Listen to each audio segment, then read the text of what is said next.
guys, Molly here again. Got Greg back in the co-host seat, but it looks like he's ready to abandon us already this week. He is not feeling particularly cooperative today. He really just wants to go outside and play in the rain. So today we are going to be breaking down season 2, episode 7 of Bridgerton, Harmony. Our tea for today is I have to let him down already. Our tea for today is it's I call it Blue Mountain tea, but it's kind of just like a take on French Earl Grey with a few more florals, if you're familiar with that. Earl Grey's my favorite kind of tea. I know, I'm a basic bitch. We already knew this. Nothing really to go on. So I guess let's dive into this week's episode. We'll all remember how last episode ended, I guess. I don't know a single person on the planet who wouldn't. Kate and Anthony had a heated kiss, I suppose, let's call it. Let's leave it at that, in God's house. So, you know, we've got that on our mind. And as we open this episode, you know, the ton's really all aflutter because Lady Whistledown is really geeing them up to be. And she kind of calls out the Queen in this instance, which really sets up for the rest of the episode here, because I think had Lady Whistledown not called the Queen out, I'm not sure we would have had the rest of this plot play out the exact way that it did. It kind of, yeah. So basically Lady Whistledown kind of says like, okay, well that wedding was a fucking disaster, which is astute of her. Twas. So she says, you know, that wedding was a disaster, but like, let's not forget why Edwina was even put in that position. And it's really interesting to me, like, why did Lady Whistledown, why did Penelope take such a affront to the Queen in the first place? Like, they've had this very contentious relationship all along, and I don't really know why. Like, why? Is it just because she can? I just don't know. Like, I just have absolutely no idea why she feels the need to call the Queen out all the time. I don't know. I've got no idea. I wish I knew, because it seems like, you know, like was there some sort of personal affront to which we're not aware? Like, I'm baffled by it, honestly. But anyway, so then we flash to Anthony and Kate, and Anthony's in bed. He's not sleeping. He's just abed, as he always seems to be. He's just abed. And Kate is also abed, and she's having a little dream about, well, I don't think, she's not dreaming. She's not asleep, I don't think. She's just thinking about it. She's having a flashback, shall we say, hallucination. Flashback to what happened with Anthony at the church. Which basically, I think this scene just serves to let us know that they're thinking about it, you know? If neither of them was unaffected by this, as none of us really expected them to be, I suppose. I don't know. So Kate gets called in for a bath, and you know, what an odd way to phrase that.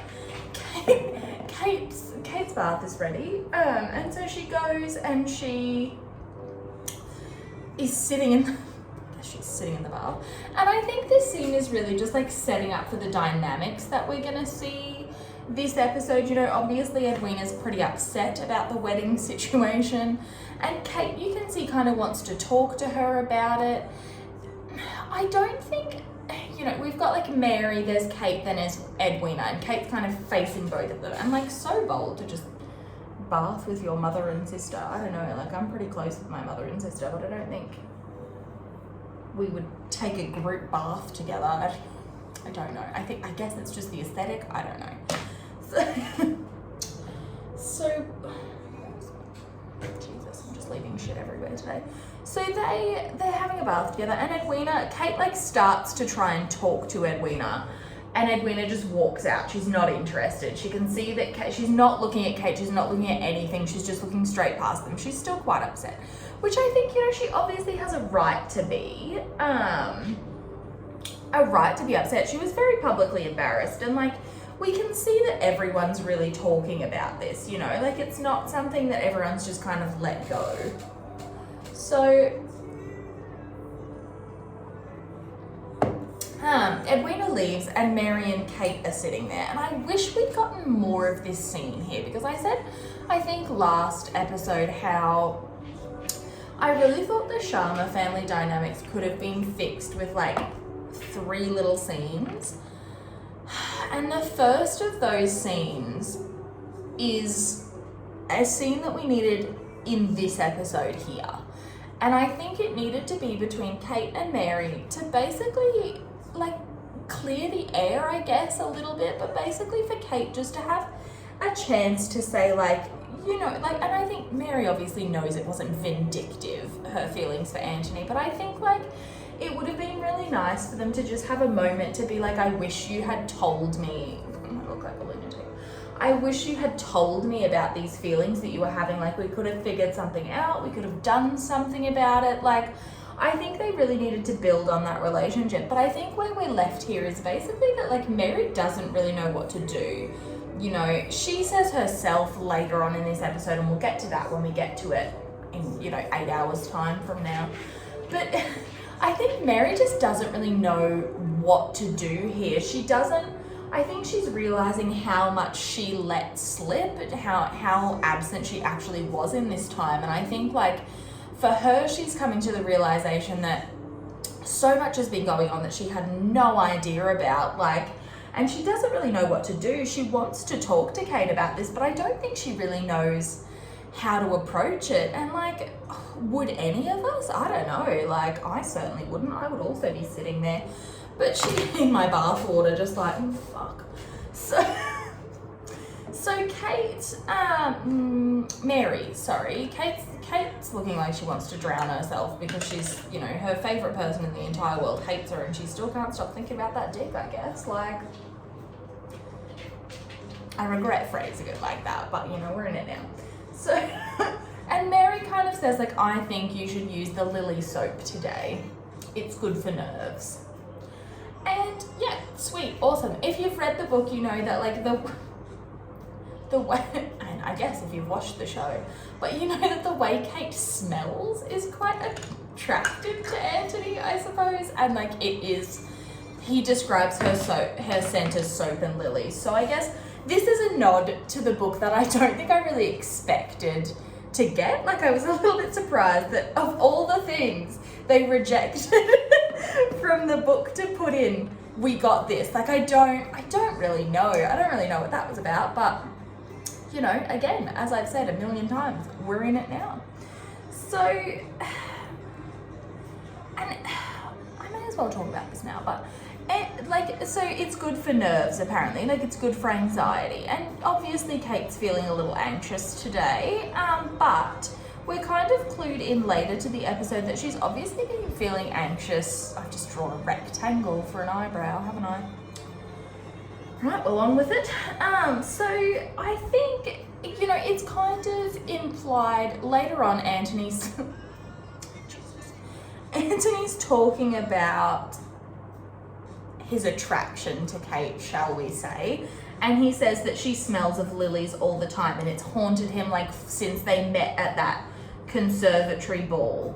So that kind of is a clue that like Kate has been feeling like this anxious, this nervous the entire time, and I think she's been trying to use this soap as a sort of like comfort blanket for one, which is really sad to think about. But I liked this moment, and this is, I guess, this episode, I think Mary is the most involved she is this entire season, which is really nice to see. She's suddenly, they've pulled her out of the garbage bin where they threw her plot line, I guess. Like, I don't know. I've spoken so many times about it, I can't anymore. But, so she, yeah, you know, Kate sort of doesn't really say anything. She just slips under the water and tries to drown herself, I guess. So, you know, this is really the emotional center of where we're at today. Everyone's kind of reeling from what's happened, obviously, and they're trying to like make the best of a bad situation. They're just trying to plan, you know, see what's going on. So we then see the Bridgertons doing the same thing. You know, obviously this is a two-sided situation. And in a way, like, I think it's probably better for the Sharmas, because while, yes, they're kind of nobodies in the ton, Edwina was the one to call it off. So everyone's kind of like, okay, well, at the very least, like, she called it off, so what's wrong with Anthony? And I think that's what Violet's worried about, obviously. You know, she's very worried that this is going to start to reflect badly on the rest of the family, you know. So she decides Colin's being his usual unhelpful self, and like, I don't know, you guys know I don't really love Colin, but like in this situation, he was just like making jokes about what's clearly a very serious situation and was very like upsetting to Anthony, and I'm just kind of like, can we not, you know?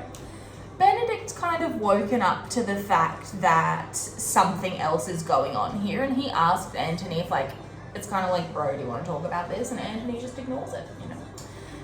Because, sorry, Violet has decided it's time for them to promenade. She's going to fix all of this with a little walk in the park. And I kind of wish she'd been able to, because I would love to, like, imagine that everything in my life could be fixed if I just took a little walk in the park and told no one that it bothered me, you know, like, wouldn't that be nice?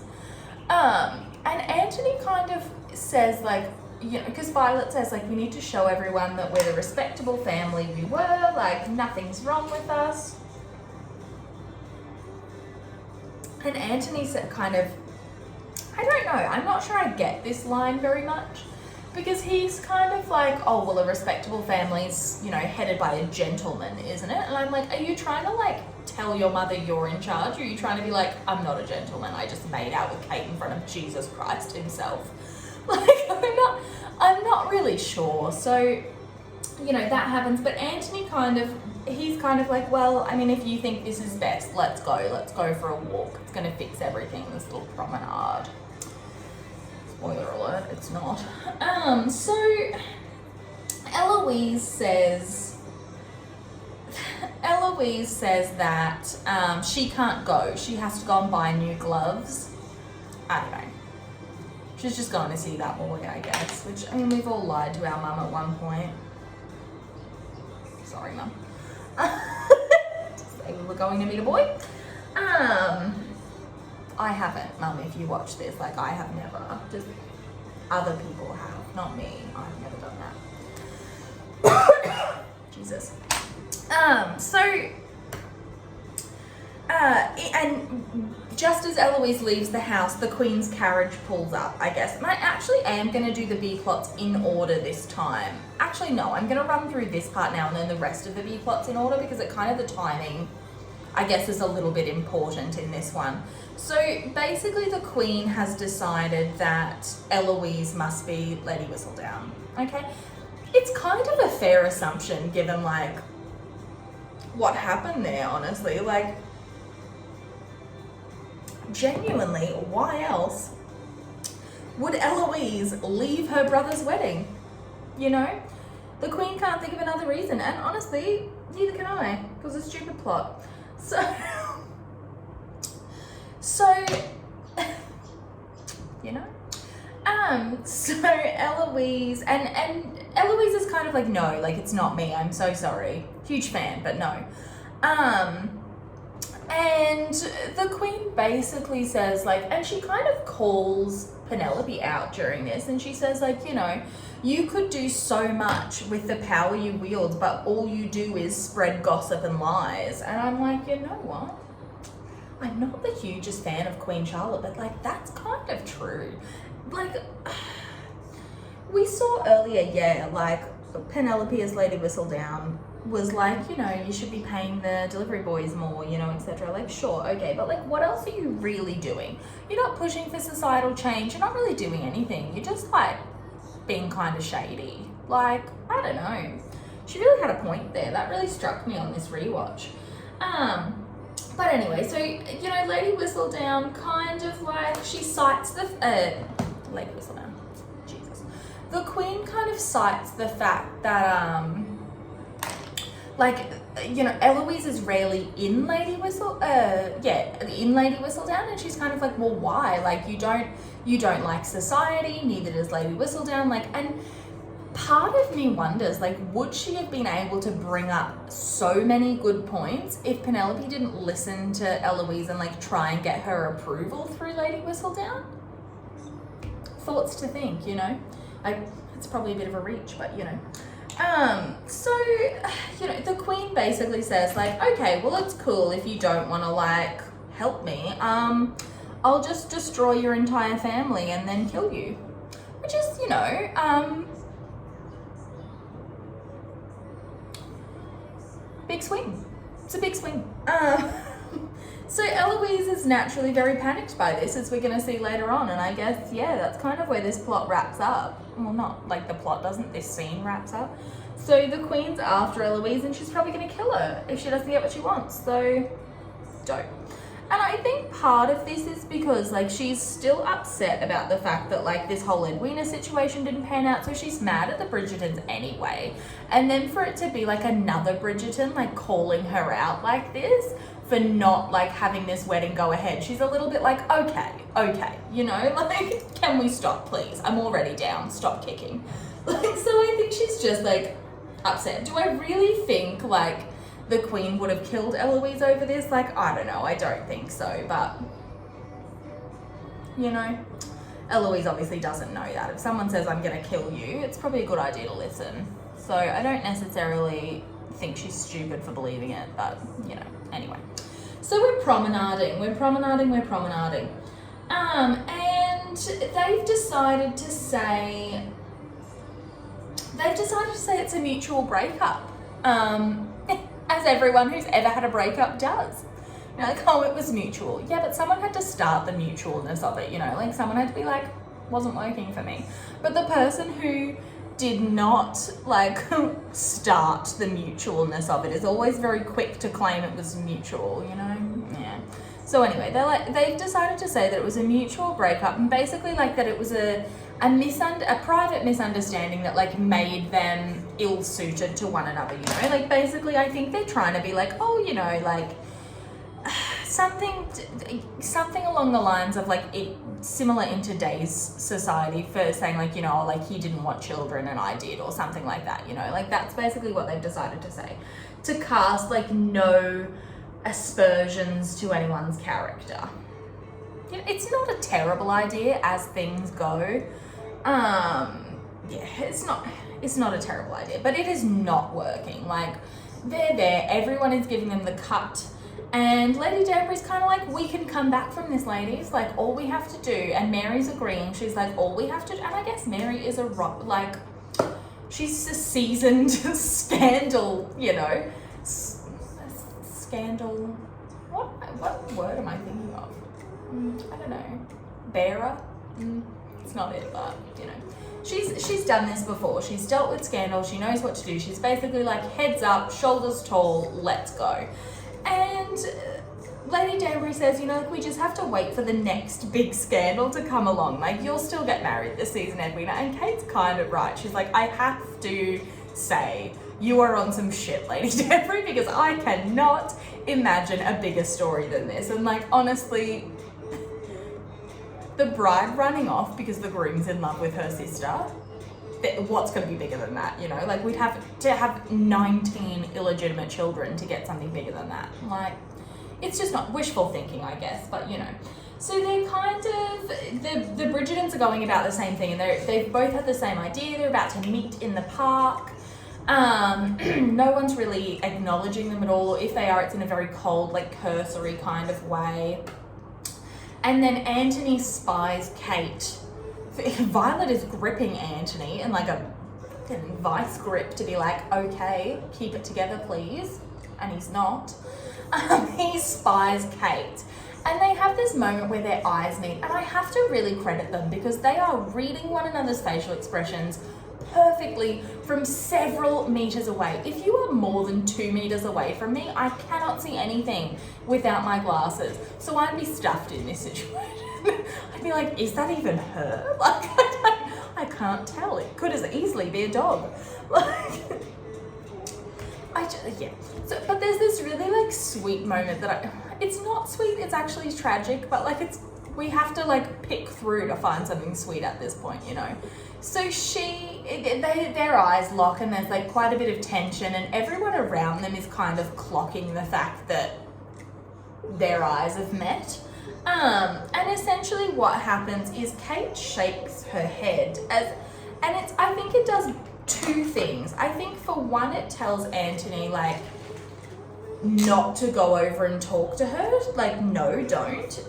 But I think it's a little bit for her as well to be like, no, you can't have that. Like, we talked about this. No, Anthony. Like, and I think that's really sad as well. You know, like she has allowed herself to have so little in her life, and I just want her to be really happy. You know, like that's all I want for her at this point. And fuck, at this point, she's not gonna get it. Like, you know. I want her to be really happy, and I think like she deserves it. But anyway, so she kind of shakes her head, you know, no, don't come over to me. Portia comes over and distracts them instead, and she basically tells them, you know, like, oh, isn't it wonderful how scandal happens? And you can tell she's kind of like enjoying this moment a little too much for my liking, you know. She's kind of like, yeah. She's enjoying it a bit too much, if you ask me, but no one ever does. And she kind of says, like, isn't it funny how things work out? Like, Colin could have married Marina, like, and you know, things just happen. And Violet's kind of like, leave.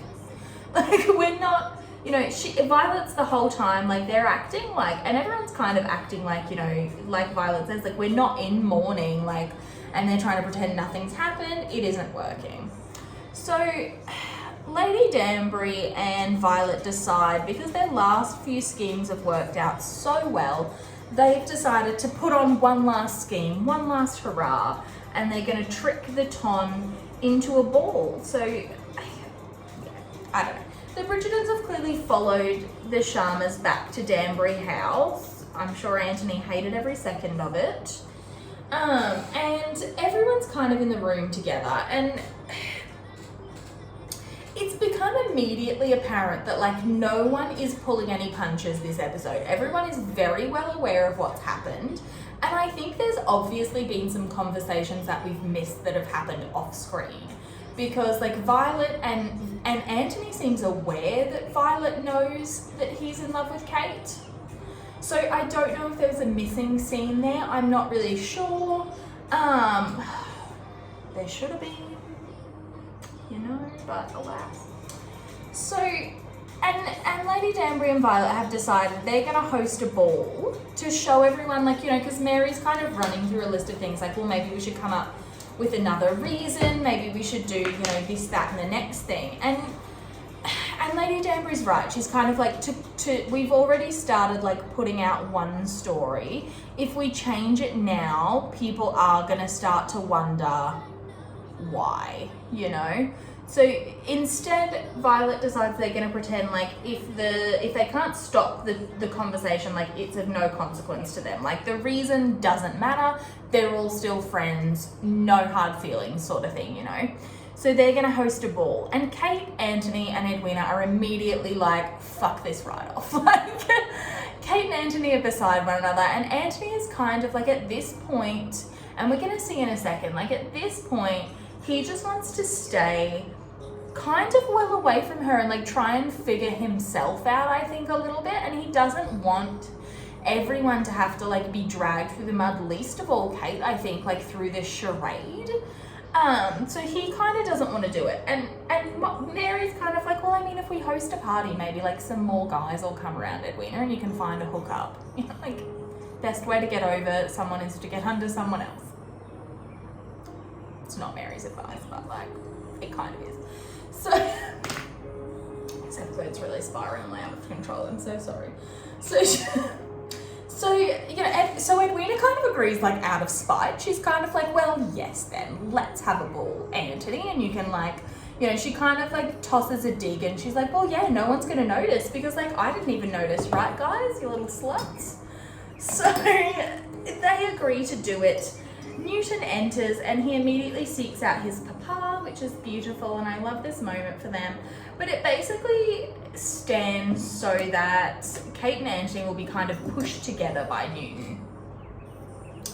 And they're standing very close to one another, and they have like a very physical reaction to the closeness, which is not immediately jumping away from one another. Like, he kind of leans in, like in front of everyone, in front of his mother, her mother, his ex-fiance, who is also her, like, he was insane for this guy. It's like, it's the sluttiest thing I've ever seen in my life. He sniffs her, like, can we stop? Can we stop the sniffing? Like, I didn't think it could be like so charged, but like, I don't know. Did I learn something about myself watching this series? I don't think I wanted to, but like, you know, here we are.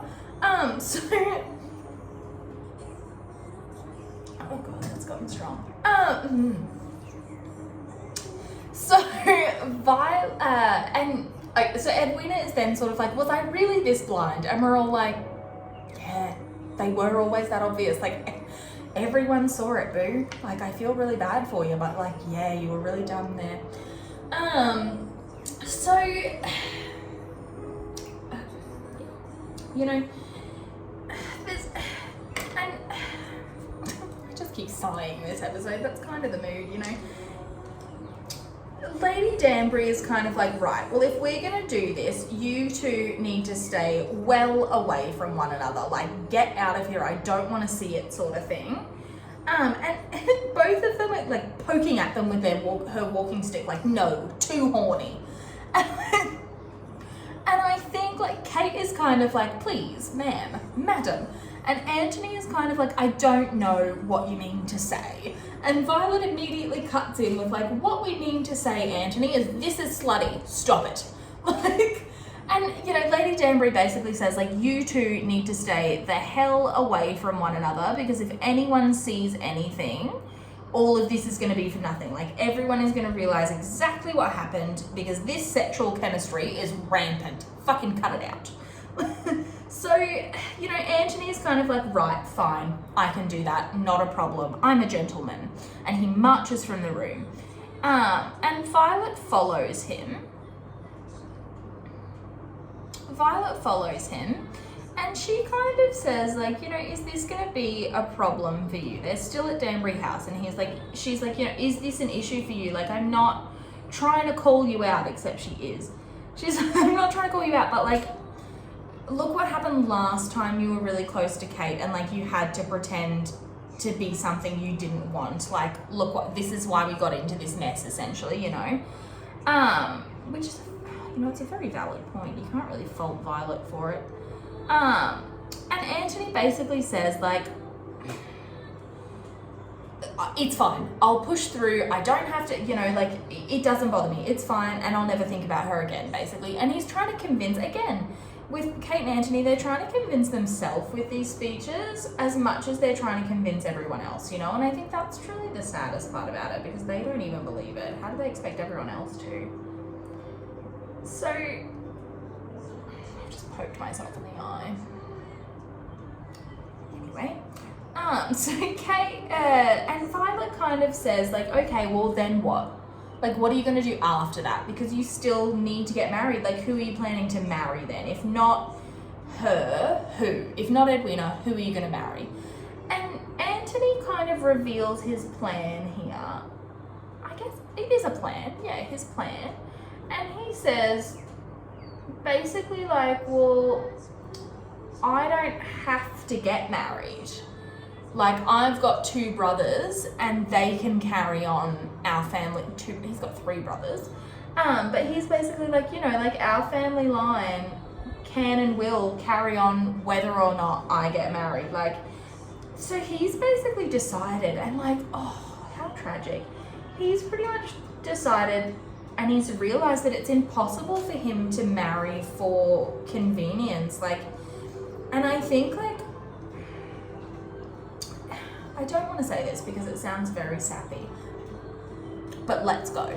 He's sort of decided if like he can't marry Kate, like from the minute they kissed, if he can't marry Kate, he doesn't want anyone at all. And I just like, it's so fucking tragic because they both, like, they've gone through all of this and they still know that they can't actually be together. You know, like, they've done all of this and it's still not, like, they're never going to be able to be together because he was a dick when he proposed to her sister and he ruined everything.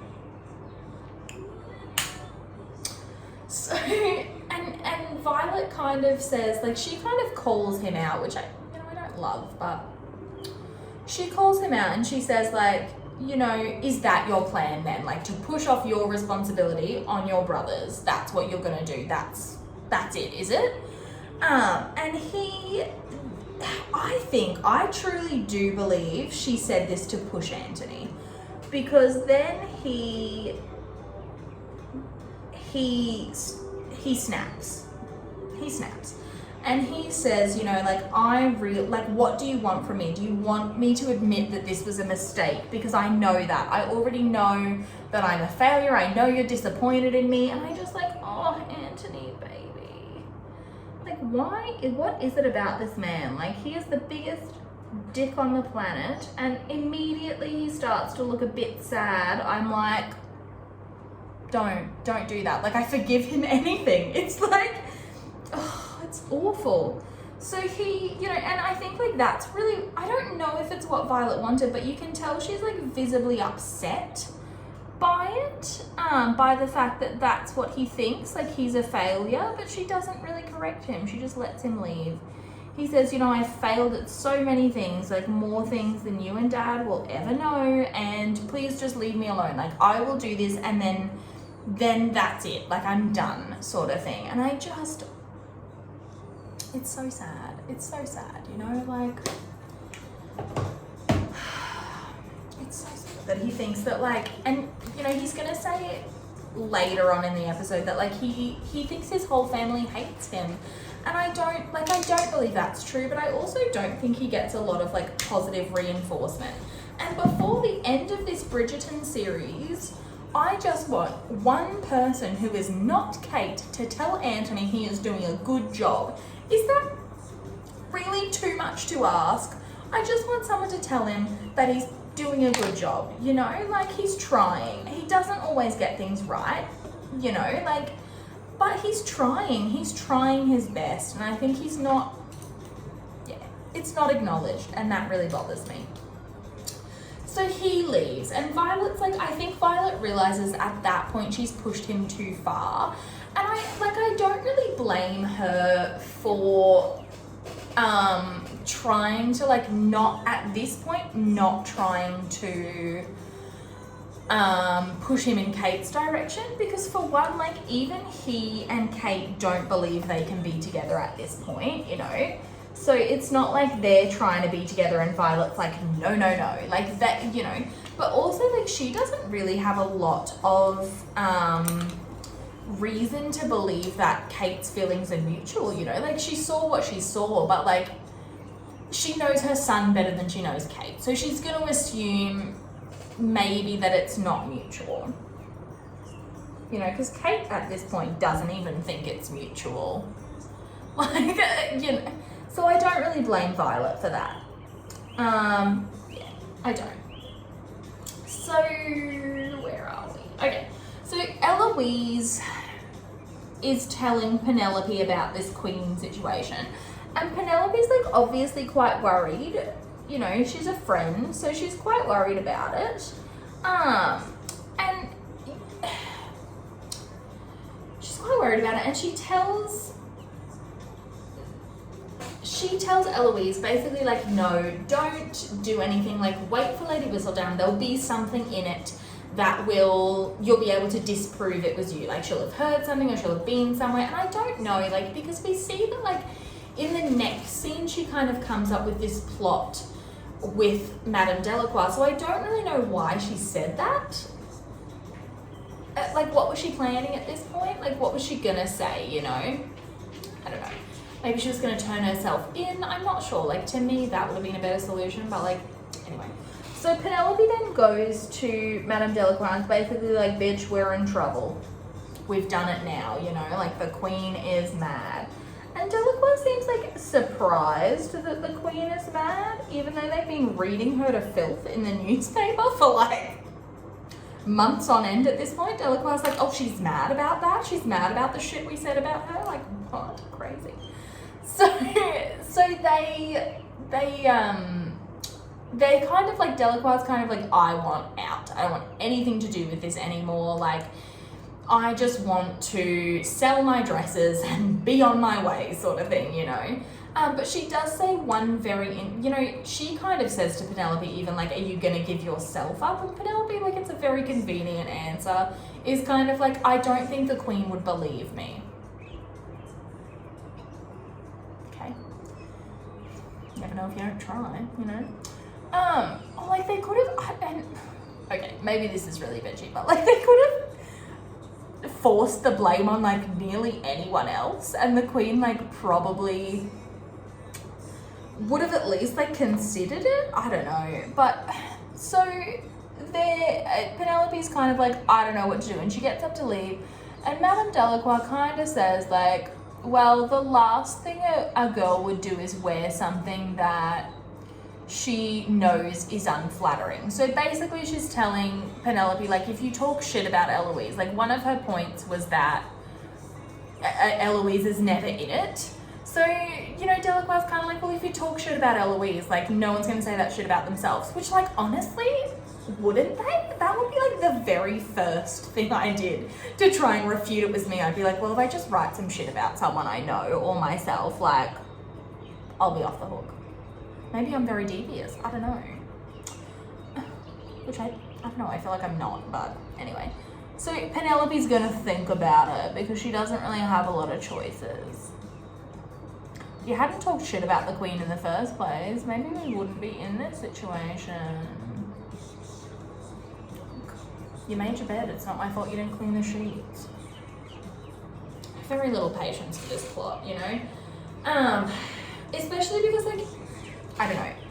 I've said so many times, I don't need to say it again, I don't think. Like, I just feel like the B plots ate up so much time that we needed to go through other dynamics. Like, this can all develop later. This is what Penelope and Colin's season should have been about. I shouldn't have to be learning, like I don't really want to.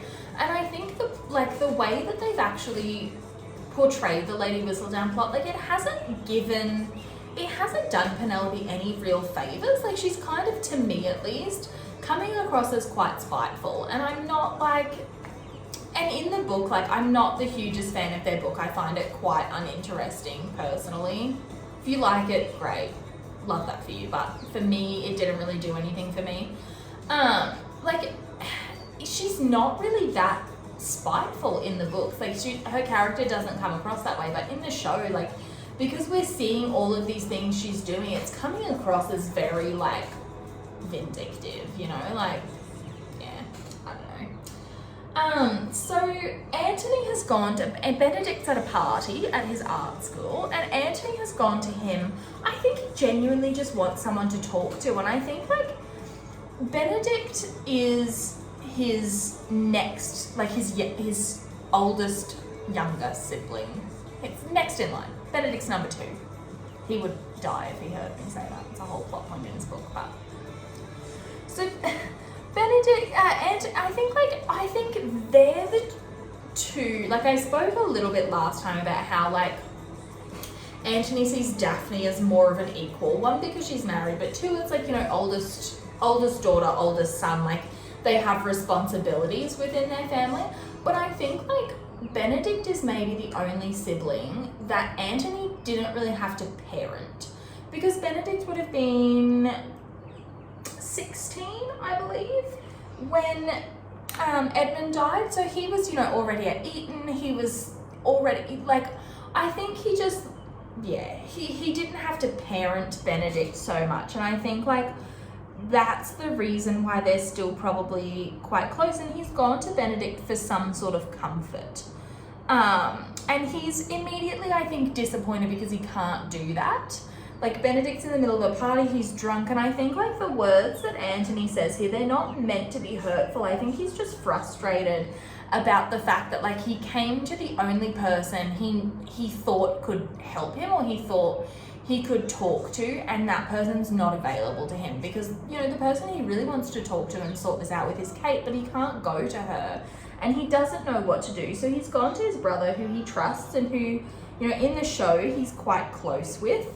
And Benedict's not available, but it does also show that, like, Anthony is not about this party lifestyle anymore. There's, like, you know, it's quite a quiet party, and Anthony's like, hate it, let's go. So, you know, Benedict's drunk, and he kind of tells, Anthony kind of says, like, you know, like, being second in line doesn't mean you get out of family obligation altogether. It just means you have a little bit less than me. And so Benedict cuts in as well, and he's like, okay, well, are we going to talk about what's really going on? Because I see the way you look at Kate, like, I know what's going on, what's good. And he kind of says, like, why are you continuing to torture yourself? Like, from Benedict's point of view, he's kind of like, just do what's going to make you happy, and, like, don't worry about the rest of us. Like, you're so... You're so concerned about Judy, but, like, we're not. We would rather you be happy, I think, is Benedict's point of view. Like, we just want you to be happy. And Anthony, I guess he takes it on board. Benedict talks about how it's a change of perspective, you know? Like, sometimes he's doing his art and he doesn't like it, so he might, like, add some more colour, or he just looks at it in a different way. He doesn't say it's a complete disaster, which is basically what Anthony's done here. He's like, well, this is a disaster, I'll just wait to die. It's a huge mood, but it's not necessarily very constructive, you know. So Anthony gets quite upset and he leaves. But it's a very curious detail that Benedict says, like, will you at least shave? Has he not been bathing? Is he, like, not wanting to wash Kate off himself? Like, I don't know. It's so weird. It's an odd little detail. I don't know, and I fixated on it naturally. As we know, I fixated on all of these tiny little things that have absolutely no bearing on the plot, but I fixated on them, you know. So here we are, 2 a.m. So Anthony leaves, he's quite upset. And so we see everyone the next day, and, like, what better way to tell everyone we're all okay than by going to an erotic art exhibition together. But I did also notice it's kind of a cute, I don't know what's a cute little nod, I don't know. But, like, the positioning of the statues is quite similar to what we're gonna see at the end of this episode. Like, some of the positions match the shots we see almost perfectly. Very cute little detail. But anyway, so Anthony's arrived. He's got 3 flowers for everyone. He's going to smooth this all over with a charming smile and 3 flowers. Edwina's not impressed. She's not buying it. She pettily just tosses her flowers at the footman, which is, you know, kind of a mood. Like, if my ex-boyfriend, who I'd caught, you know, kind of, like, emotionally cheating on me with my sister, showed up with 3 roses and was like, let's be friends, I'd be like, no, like, you have to die. I'm so sorry. So, you know, and Lady Danbury is kind of like, they're all doing a group huddle. It's just kind of like, okay, no one look at one another, like, everything's fine, let's go. Kate, this whole time, it's kind of sweet. She's, like, staring down at the flowers Anthony's given her, and she's kind of like, yeah, okay. She tries to avoid looking at him completely.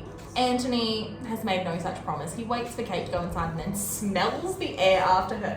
This man, when I say, he truly, in his mind, he was like, you kissed me in front of God, we are married now. I'm gonna do whatever I want. He was just unhinged this entire episode, and it was such a vibe. Like, was I attracted to it? I don't know. I don't want to know. I don't want to learn that about myself, if I'm being totally honest. So, and Lady Danbury obviously clocks him being an absolute horn dog, and she's like, we just went through this. We just spoke about this. Get the fuck inside. Like, Jesus, get in. So they're all in there. Jack, no. So they all pair off for little adventures, like a buddy cop movie. Everyone kind of splits. And not Violet and Anthony. Mary and Anthony end up together, which I think is a really great pairing. And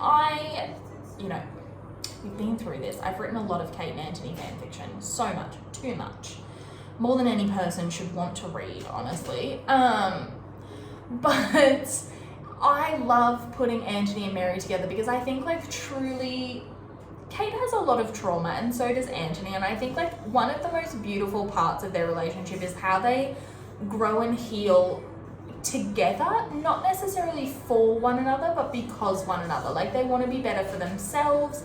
And I think, Mary, other than the fact that, he's obviously had a go at both of her daughters at this point, I think, genuinely, she at least loves that Anthony loves Kate, and, at least, in a way, has allowed Kate to open herself up to more things. But they have a moment where basically Anthony's like, I need to, apologize to you. I didn't mean to cause this much. I didn't want this to happen, essentially. And Mary's kind of like, well, men can get away with anything. You rat bastard, get away. But she kind of says, and she admits, and this is, another part of her plot that's sitting on the cutting room floor, I guess. But she basically says, Kate shouldn't have had to take on so much. And in that moment, we see, I think Anthony realized the reason that truly he's drawn to Kate. Because I think this whole time it's been like magnets. We've seen them, they can't avoid one another no matter how much they try. It's a magnetic pull. And Johnny Bailey and Simone Ashley did such a good job of letting us see that. But I think until this moment where he talks to Mary, I don't think he truly realizes why he feels that sameness with her. And in that moment he realizes, he realizes that they're the same person. They're two sides of the same coin, and the parallels that we've been seeing this whole series are really starting to come together, and it's really cute, and that's kind of where Mary's plot ends. Jack, meanwhile, that scheme's going on. Let's run through. No, I said I wouldn't. I don't want to talk about it. So Jack and Portia are flirting really uncomfortably, given the fact he's about to be her son-in-law. I don't know, it's weird. And they're kind of their business is going well. They're making a lot of money, I guess, at this point. Eloise goes to see Theo, who basically reads her to filth and says, people from the palace were looking for me today. I almost got dismissed. Basically, you can afford to do whatever you want. And he really calls her privilege here. And I think, this is one of the things I want to see in Eloise's story moving forward, is the fact that, she's, one, very rich, but two, her mother and Anthony, I suppose, they're being quite indulgent in the fact that, and she's lucky that she doesn't have to marry for money. And I said on Tumblr this week, I believe that, a better plot for Eloise this season would have been for her to have her canon friendship with Edwina. If you've read the book, they get along quite well.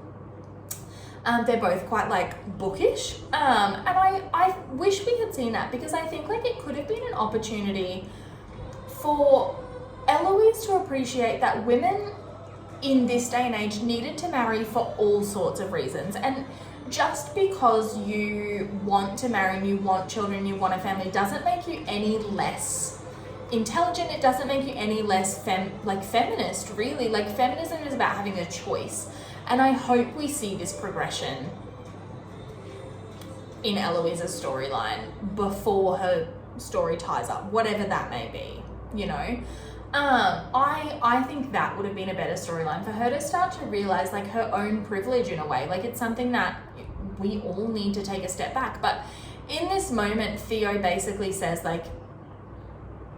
you can afford to do whatever you want. I can't, don't come here anymore, basically. Leave me the hell alone. You basically, you hang out with poor people for fun, leave me out of it, sort of thing. I don't want it. I can't afford to get wrapped up in this. Fair enough. Eloise is upset.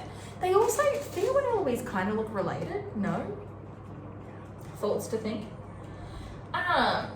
So we're back at the art gallery. Edwina talks to Kate, and Edwina has obviously sought Kate out. I don't know if she's been told to go over there and be like, pretend you don't hate your sister, please, go. You know, like when you're at a party and you and your sister had a fight on the way there and your mum's like, don't fucking embarrass me in front of all of these people. Maybe it's my family. So Edwina's gone over there and she kind of says like, well, people are buying it, I guess. Like, guess I'm a good liar. Maybe I got that from you. And I think like this episode is... I've said before, I don't dislike Edwina's storyline. I wish it hadn't been so tied to Anthony. I don't think the feelings that she has now are unjust, but I do think like there is a bit of vindictiveness in this, you know, like I don't believe she doesn't feel guilty for what she says afterwards. Like I think she probably does feel quite badly about what she said to Kate here, but at the same time, she said it. So she's kind of like, you know, like, I guess we're lying. And she kind of says, like, you used to, you know, Kate says, like, I hate that I did this to you. Like, can't you see this is upsetting me? And here's where Sharma family scene number 2 needed to come in. It actually needed to be a scene between Mary and Edwina. Could have been like 30 seconds, where basically Mary says, like, can't you see, like, I completely, and, you know, I think Mary, it's not that she's on someone's side, but I think she knows why Edwina's upset for sure. Like, I don't think she's under any illusions about why, but it would have been really nice for Mary to have a scene where she basically says to Edwina, like, I know you're really upset about this, but can't you see this is upsetting Kate to have wrecked this with you and still feel this way about him? Like, can't you see that this is hurting her? And I just wish we'd got that scene to be like the start of the change in Edwina's thoughts towards this relationship with Anthony, because, you know, we see next episode why she starts to forgive Kate, and I think it would have been better if we had a little bit of a precursor to that, like if she was halfway there before we got there. But, you know, Netflix, hire me if you're interested. Not really doing anything down here. I'd leave dentistry in a heartbeat. So, and she, you know, Edwina kind of says to Kate, like, did you read me all these stories about like love and romance and like happily ever after, and like, did you honestly ever believe it?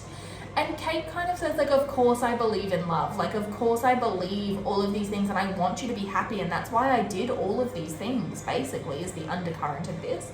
And she kind of brings up their parents and she says, like, you know, like mum and dad were really happy.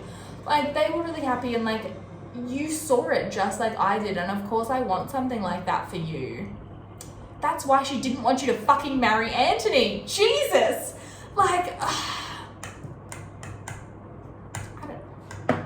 If we just listened, you know? But we didn't, and here we are. So, and Edwina's kind of like, happily ever after isn't real, Kate. Even, like, dad died and mum was devastated, and that's why we're in this mess, sort of thing. And she walks off. Anthony has been left unsupervised for 15 seconds. So despite the huddle they had outside where everyone was like, okay, Anthony and Kate, stay away from each other. 1, 2, 3. Anthony goes to Kate. Like, immediately, he watches Edwina go away and he's like, now's my chance. Like, Anthony, boy, babe. I love how, like, he was so down bad. Like, he was just like absolutely, he was unhinged. He was unhinged for this woman.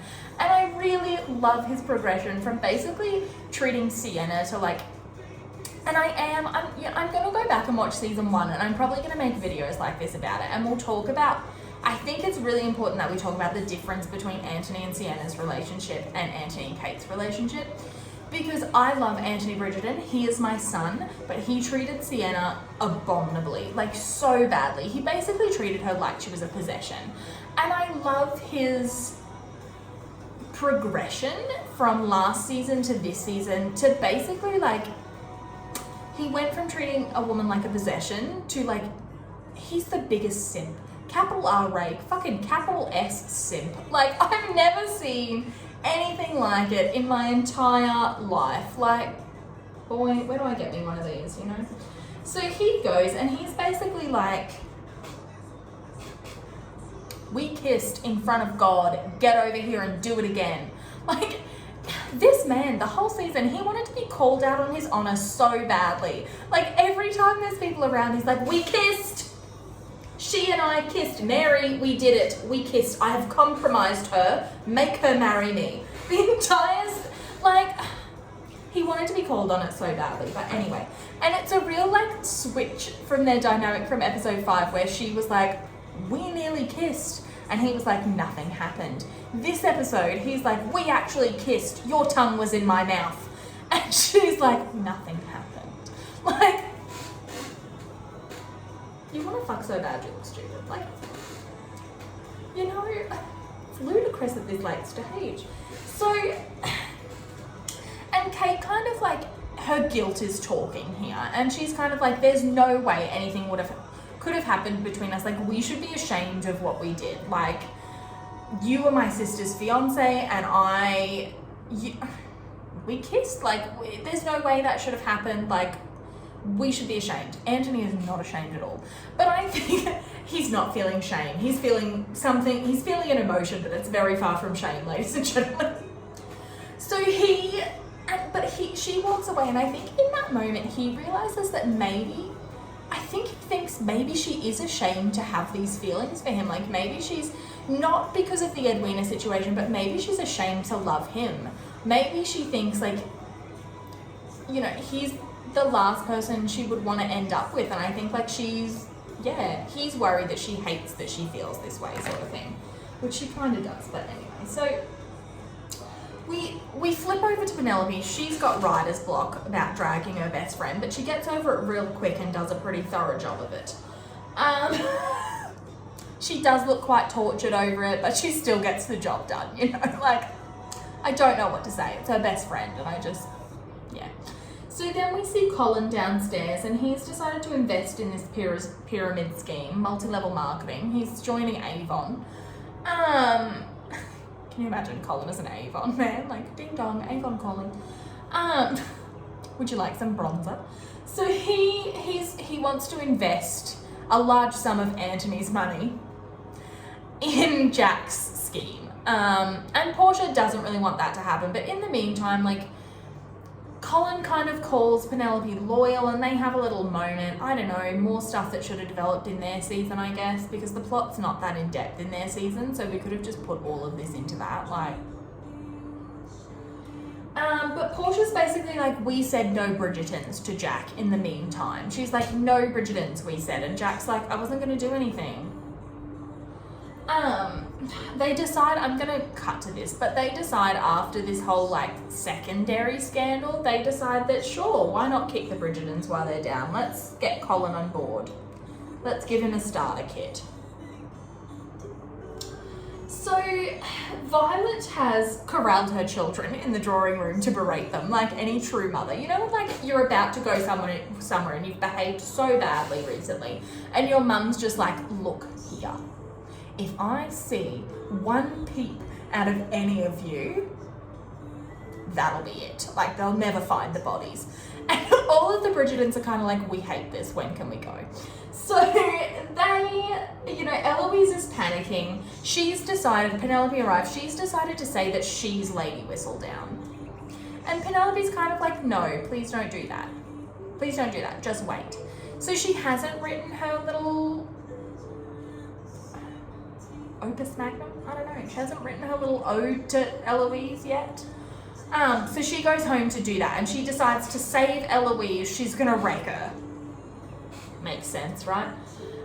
So everyone's getting ready for the ball. Everyone's getting ready. Edwina and Kate are still standing back to back. The maids are obviously really uncomfortable. They hate one another. The Bridgertons all come downstairs. There is not a single person there. Everyone has decided they're not going. They don't buy the story, I guess, at this point. They've all decided they're not going. And, you know, the Sharmas arrive and they're all kind of like, well, this is shit. I've been holding my lipstick for so long. I just need to get it done. So they're kind of like, oh, this is shit. I just fucked up my lipstick. I thought singing about it would make me feel better. It didn't really. Sorry. So they're like, well, this is shit. I thought everyone would have known. Edwina's looking like she'd rather drown herself in a glass of champagne than spend another minute in Antony's presence, but, you know, here we are.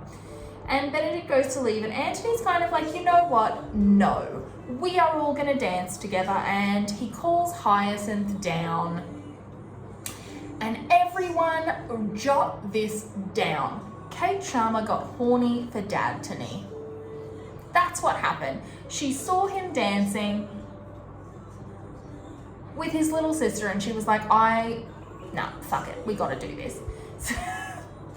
And she, like, it's really cute, like, she sees, Antony kind of says, like,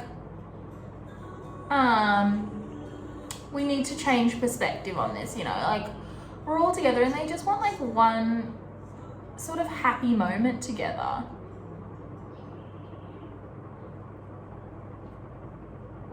Sorry. They just want, like, sort of one really happy moment together. And so Gregory comes down, and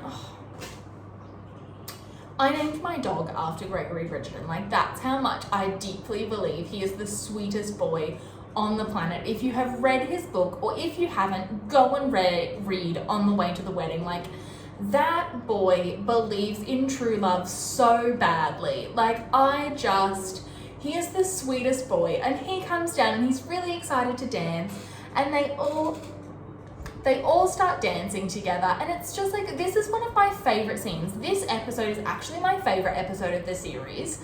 Not for that, like, I know what you're all thinking. No, this is one of my favorite scenes of the series, because, like, truly everyone is just like, they forget for a moment that, like, all of these terrible things are happening, and they just let themselves have this moment of happiness, you know? Like, they switch partners throughout, like, Mary and Edwina are dancing, Violet and Kate dance, like, and they just have this really nice moment. And at the very end, Antony ducks under someone's arm to get to Kate. Like, it's an excuse for them to end up together, and Edwina sees it and is not best pleased. But so Kate and Antony dance together at the very end, and it's just like, you can tell, like, they forgot for a moment that they were supposed to be unhappy. Like, they forgot, and they just, like, really enjoyed one another's company. And I love that moment at the end where, like, the dancing is over and everyone's done, but Antony kind of, like, pulls Kate close for one more second. Like, she's pulled away, and he wraps his arm around her waist and kind of, like, tucks her against his chest for one more second. Like, he just wants one more moment with her, and am I ever gonna get over that? I don't think so, honestly. Like, I'm never gonna get over what this series has done to me. If I ever meet Simone Ashley, like, I tell you what, it's not going to be a very pleasant moment. It's going to start off with, do you realise what you did to me? And we're going to go from there. I think I'll probably end up with a restraining order. So, Simone, you might just want to get your people on that already. So and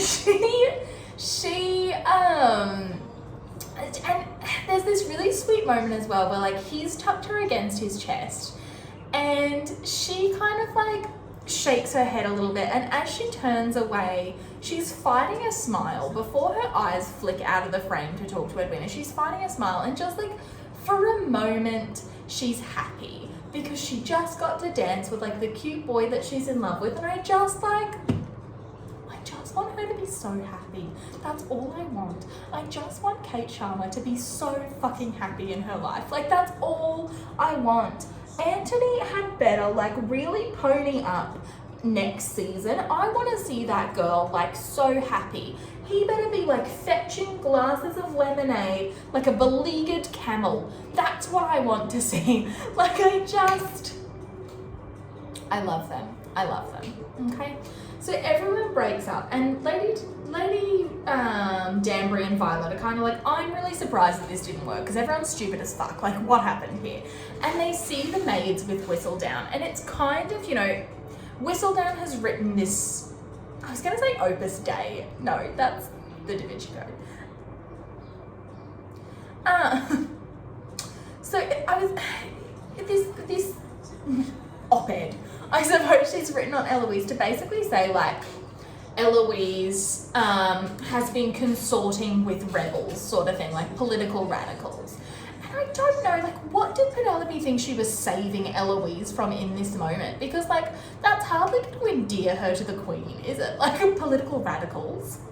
She was out with them. Like, that's not really endearing Eloise to her at all, is it? Like, she should have just said she was flirting with a boy, like, but she didn't. And again, this is why I don't really care for the Theo Eloise plot, because, like, he's not even mentioned here. Like, it's the political rally she went to that's mentioned here, not Theo himself. So I'm kind of like, you know, we could have done without it. She still could have ended up, if she had a different plot, she still could have ended up at that rally, you know? Like, there are a billion different ways to get her there. And we chose none of them. We chose this pointless romance. I don't know. It's not for me, I guess. And it's kind of implied that that's the reason that no one showed up to the ball, like this second scandal, not the Kate and Anthony scandal. And a mixture of two. I think it's kind of like one or the other would have been okay, but both, we can't deal with that, like, you know. So no one came. Anthony runs off because I think, like, again, like, this is kind of him failing again, because he should have been more in tune with his family. He should have protected them from this, and this is another failure. Like, he can't have Kate and he can't help his family. So he's kind of, I think it's kind of like he had consoled himself with, like, well, if I can't have her, at least I can help my family and I can bring them back from this. And now he can't even do that. So he's not even going to have his family after all of this, you know, like, he's not even still going to have their standing. He's going to be alone. And so he runs off. Kate, and this is where I think Edwina is at her most vindictive this entire season, because she lashes out and Kate's kind of like, we should go, like, and Edwina's kind of like, she's sour because she's seen Kate and Anthony dancing together, I think, and she's basically said, like, you know, and Kate's kind of like, please, like, it's getting to the point where this is being a bit cruel, like, it's hurting me and I'm sorry, like, I don't know what to do to make this up to you. And Edwina's kind of like, don't accuse me of being cruel, like, you're the cruel one, at least I'm kinder than you. Kate obviously gets very upset. I think Edwina probably feels quite guilty about this, particularly with what happens in the morning. But I think as well, like, it would have been better to have a scene between Mary and Edwina, maybe after this scene. Like I said, just to say, you know, like, yeah. If she was halfway there already. That's very cold. I made a huge mistake. So I think it just would have been nice to have, like, her starting to realize this already without this accident that's going to happen, you know. So Kate runs out, and who should she run into in the garden but Anthony? I don't really need my notes for this. I haven't, like, taken notes on this scene that's about to happen. I don't want you to think I'm like a lunatic. I mean, I think if you've watched a few of these videos, you probably know I already am, but let's do without the confirmation. So Kate and Anthony meet in the garden, and Kate's kind of, I think she doesn't really want to be alone with him because she doesn't trust herself to be alone with him. So she's kind of like, oh God, like, I'll go. Like, we shouldn't be alone together out here. And Anthony's kind of like, no, like, please stay. Like, I want you to stay, sort of thing. And they end up having this disagreement, basically, where he's like, why must you always argue with me? Like, why do we always have to have this? And she says, you know, like, I'll never sit here and listen to you tell me what to do. Like, you're used to having everything your own way. And this is truly, like, the point of contention in Kate and Anthony's relationship. They never hated one another.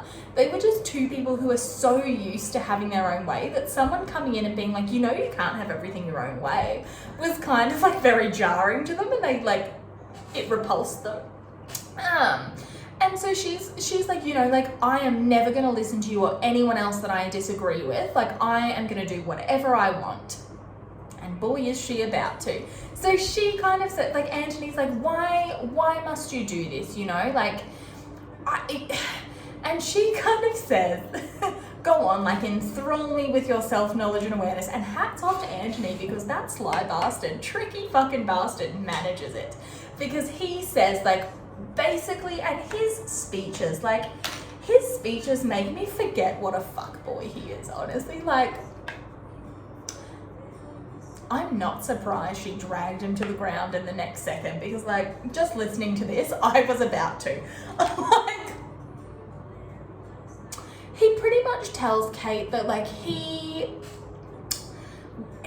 can't think of anything else but her. Like, his family's on the brink of ruin, and all he wants to do is run away with her. He wants them to be together. Like, all he thinks about is her, and he hates it, but, like, he can't stop. He can't stop thinking about her. You know, he smells her again. He says, like, I need you to stop. Like, I need you to stop being around me, because, like, everything about you just, like, draws me to you. Even when your family hate, like, your family, well, I mean, her family do hate him at this point, but that is not the point he's making. He says, like, my family hate me, and I still, like, I can't stop myself. I can't stop myself from being around you. And Kate snaps this time as well, because previously she has not really admitted that this is a reciprocal feeling, but she snaps this time too, and she's kind of like, what about you little slut? Like, let's calm down. You keep looking at me, you keep sniffing me, stop it. Like, she kind of says, like, I came here to save my family, and, like, I came here for them, and everything I've ever done is for them. And they have this moment again of recognizing sameness, recognizing that they're the same person and they want the same things, and they would do, look at me looking at myself in the mirror like a budgerigar. So they have this moment where, like, they realize they want the same things, and that's really what leads to this collision. I'm gonna call it a collision, because calling it anything else on camera is gonna make me blush. So Anthony's kind of like, I want you to go inside. Like, go inside, get away from me, because we're about to fuck.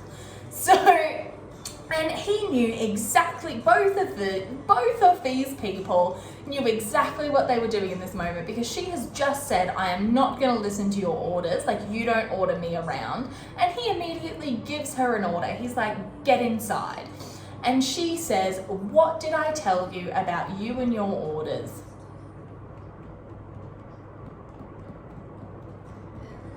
And then they fuck. So they collide. This scene, like, ladies and gentlemen, and my non-binary pals as well, this scene was a lot. Like, I don't even know how to begin to describe. You all know what happened. You all saw it. I, again, love the character development. Anthony has just said that he can't basically stop thinking about all the things he wants to do to her. And the very first thing he does is get down on his knees. Like, we stan a king among men. He may be a fuckboy, but, like, this was the shit. Like, I don't think I really need to describe the scene. We all know what happens. As the Netflix subtitles say, Anthony groans, Kate pants, they moan. Like, I don't, you know, yeah.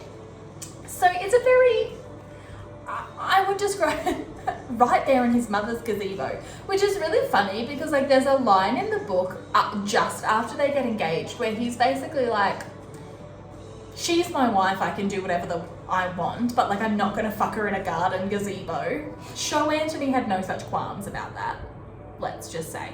So we then, like, wake up the next morning, we're all waking up together, and Anthony for the very first time is asleep when we see him. And I think, like, that shows that he was truly at peace at that time. Like, and he looks over and he expects to find Kate, and she's not there.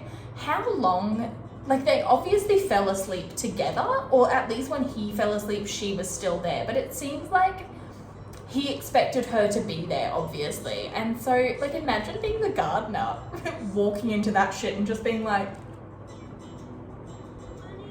just gonna back away from that. at that point. Like, anyone could have seen them, but they've got their little blankets. Where they got them from, I don't know. Like, they really took time to make a bed, and I think that's, you know, he put some effort in, and I love that for her. Yeah.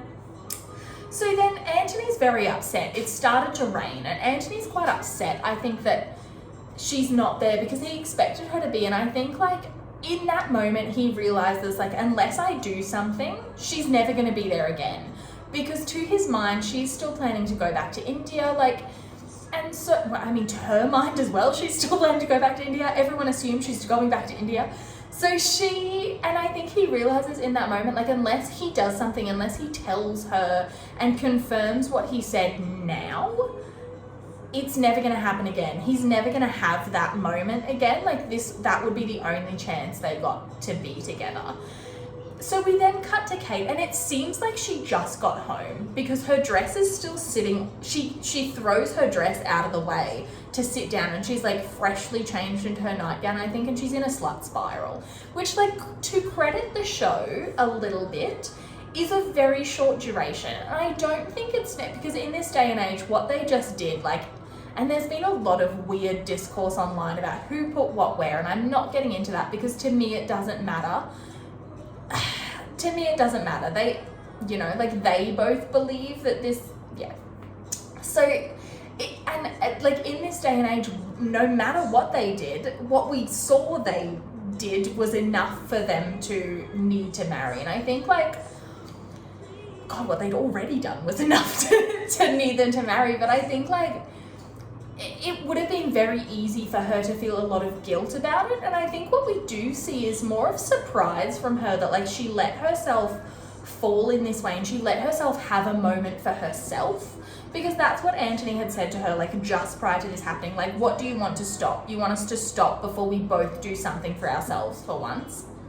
And the thing that they did for themselves, like, good for them. It wasn't like buying a new cravat. Like, they went big.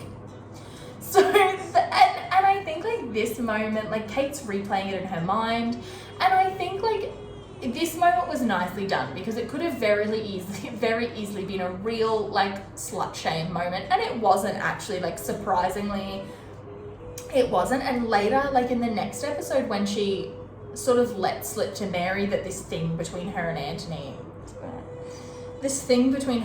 happened again, like, Mary's kind of just like, well, okay, like, so I think it was very nicely handled, and I think it needs to be, given the way, like, Benedict and Sophie's story is going to play out. I think they needed to be, like, quite open to premarital sex in this way. But so Anthony has decided, Kate's panicking, I think, mostly because she can't, like I said, I don't think she can believe that she let herself do this.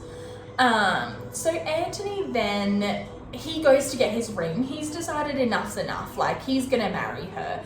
And whether he's doing it out of obligation at this point is, like, not really sure. I think he's gonna use, and we see next episode, he uses what they did as a convenient excuse for them to marry. But I think what he's decided in his mind, like, consequences be damned, this is what I want, I'm gonna go after it. And, like, this is a real turning point for him. And I wonder, like, had this next scene not played out the way it did, I wonder, like, how his proposal would have happened, because that's obviously what he's gone there to do. He's sitting on the couch, he shows up there, we see his watch, and I think it's about 7:45 in the morning. I tried to pause a few times, but, like, it's such a quick shot we get of his watch. I think it's about 7:45 in the morning, just, like, or 7:15 possibly. It's very early, it's before 8 o'clock, and, like, most gentle folk, let's call them, in those days, like, didn't rise before 9 a.m. Like, breakfast was at about 10 a.m. because they'd usually, you know, yeah, breakfast was like 10 a.m. It's very civilized. So it's very early, and he, you know, it's thundering down with rain. He's very wet. It was such a good look for him, like, I was into it. So it's rain, and it's uncovered that Kate is not there. So Kate, like, we know, she's taking a moment for herself, and she's doing what, like, I think, because I think this is something she used to do a lot back home, And so she's gone to clear her head, and she's gone for a ride in the rain. And we already know the rain bothers her, but I truly don't think that's the reason this accident happened. I do believe the horse just got spooked by the thunder. Like, I mean, it could be because she's put off because of the rain. Like, I'm not really sure. But Anthony knows where she's gone. Like, immediately he knows, and he runs after her. And I guess, like, it's a very dramatic moment. They fight. Kate falls. It's a little Romeo and Juliet joke. It's the stage directions when Paris dies. If you haven't read the play, they fight. Paris falls. Anyway. I'm a nerd. Anyway, so Kate falls off her horse. The horse rears when she goes to jump, and she falls off her horse, and that's where the episode ends. And this was, like I said, so this was my favourite episode of the season, and I think for a whole lot of reasons. I think because, like, truly we're starting to get that character development from Kate and Anthony, and they're starting to, like, even though they don't know what it looks like to choose something for themselves, they're trying to be, and just for a moment, I think, like, truly Kate doesn't, we see in the next episode, like, she doesn't want Anthony to marry her out of obligation. She doesn't think that he owes her anything because of what they did. And I think, like, in that moment, she still knew it was impossible for her to marry Anthony, but she just, like, wanted to give herself, like, I've said a few times on my blog when I've done, like, analysis, I guess, which is what led to these videos, but I think, like, truly Kate wanted to give herself one night to know what it was like to be Anthony's wife. I think, like, that's truly what it comes down to. She wanted to be Anthony's wife in any way he would offer it to her, apart from obligation, you know, like.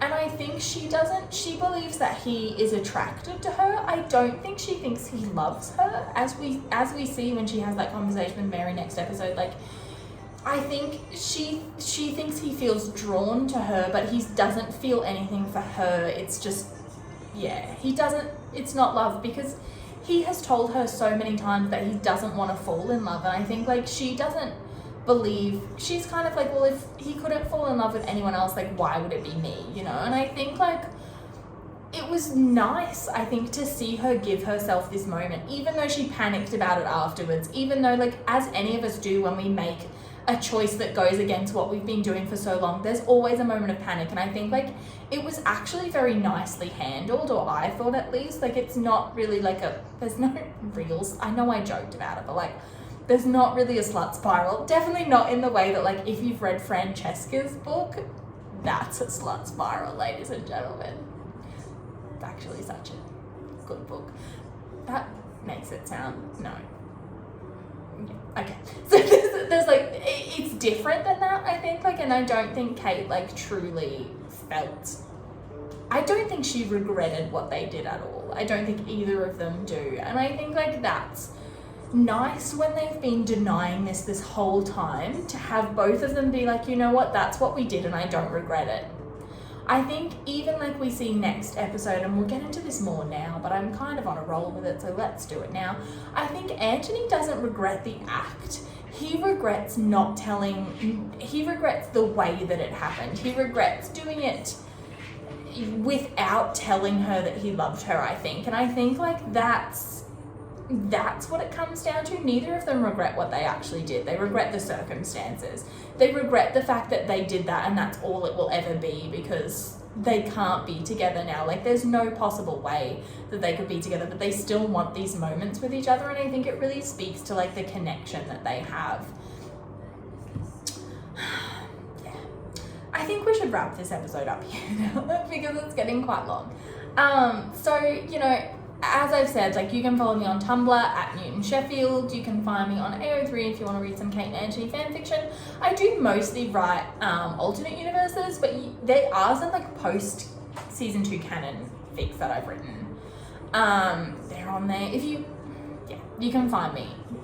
If you go on my Tumblr, there's a link to my AO3. Or just honestly go into the Kate and Anthony tag and you'll know which ones are from me, just from the energy, I think. So thanks for getting ready with me, and we'll see you next week. Bye.